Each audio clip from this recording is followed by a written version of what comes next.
Hi, my name is Banjo from Autofixer. I'm the head technician and the CEO of Autofixer. I just have some few tips about doing a diagnosis on a car with a misfire. Now, I'll give you the background story about the car. The customer just bought it, and then he was driving it from 3 hours away from where I am. So he had a misfire when he bought it. So it wouldn't go beyond 60 RPM, so sometimes it goes beyond 90 and then drops back to 60. So that's exactly what he was complaining about. So he went to see another mechanic. Another mechanic has actually previously worked on it. So the guy just decided to jump into conclusion and just replaced all the spark plugs.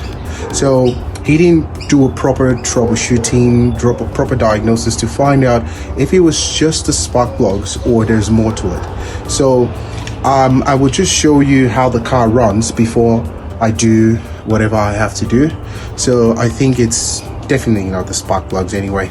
And sometimes I will just double check everything he's done just so that I'm safe and we know what we're doing.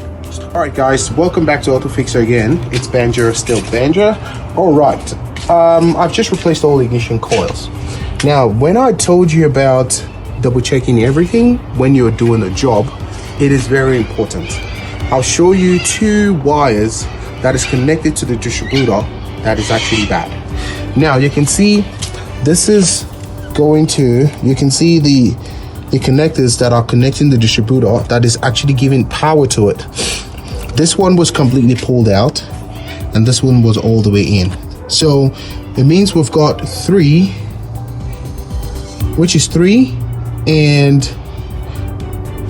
number 2 perfectly working because it is connected, but number 1 and number 4 is not connected at all. So the wire was just hanging out. So you cannot just assume that, oh, if even if you have to replace the ignition coils, you have to still double check the whole wiring. You have to do that because the Hyundai gets the architecture they use in making them, it's an old one. So once you look through this, because this has got leads and it's got a distributor, so this is what actually supplies power to this and then gives all the cylinders current. So we have to double check every single thing. You cannot just assume that it's all good. I know another mechanic has touched it and then he's good according to the person who fixed it, but still you just double check it. We all make mistakes as well, so we double check what we do just to help out and make sure the customer is all good. Now the whole ignition coils are already fixed. Now let's start the car and then let's find out if what we've done is all good. Power's perfectly fine, no miss anymore, she's all good. So we do not have any problems with the misfires anymore. She's all good.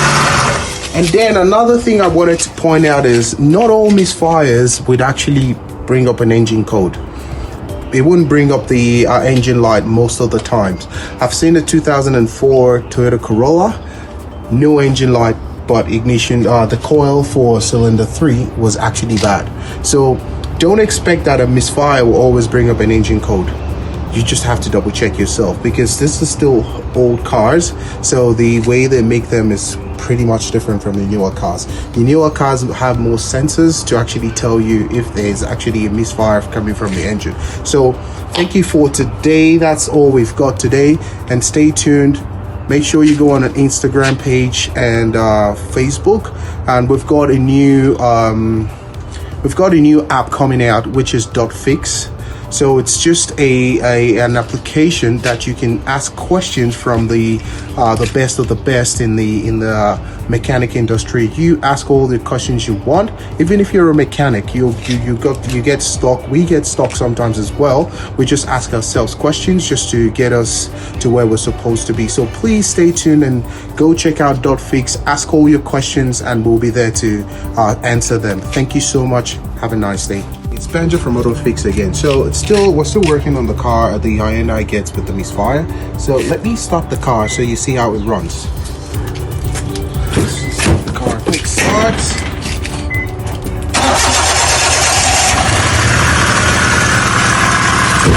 Can you see exactly how it runs? Now You can tell there's a misfire. Now, what the guy didn't do or didn't think of doing was to double check the ignition coils as well. So I'll just show you a quick trick. Cylinder 1, nothing is firing. Cylinder 4, nothing. So cylinder 2, see? Cylinder 3, see? Let's turn off the car and then so I can explain a little bit more.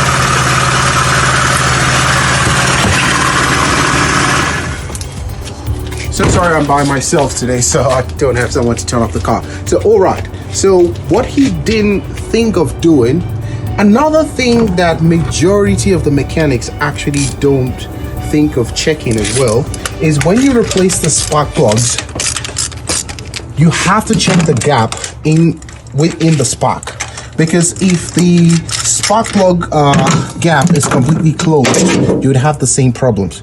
So instead of me not double checking everything, I'd rather double check everything than make the same mistake he's made. So this is pretty much fine. It's running a little bit rich, but yeah, it's a brand new Sparky, so should be fine. So we'll just double check every single spark plugs and be sure that he's actually not over tighten them to squash the spark plug to touch the diode. So let's keep going to get all 4 sparkies out.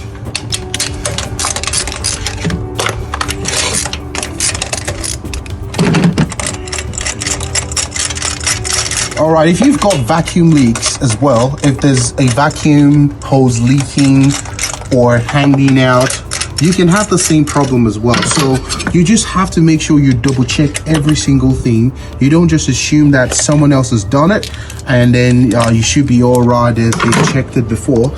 So as far as I can see, yeah, we can see this is the core. This is the Sparkies from cylinder 1 and 4. You can tell straight away because this fuel, the injector, is actually squirting fuel into it because there's no spark in it. That's why it's running this dark and bad. Now, check out cylinder 2 and 3. Those are the cylinder 2 and 3 that's actually working, that the ignition leads, the core leads are working. So that's exactly what he didn't check. If he had checked the spark plugs he pulled out before he put this in, he must have just found out that there's something in cylinder 1 and 4 that's not working properly. So now we'll go ahead and replace the ignition leads, and then we'll find out if there's any more vacuum leaks or if the car starts running properly well. It sounds like there's an exhaust leak as well, so let's just do the cheapest fix first and then we'll go from there.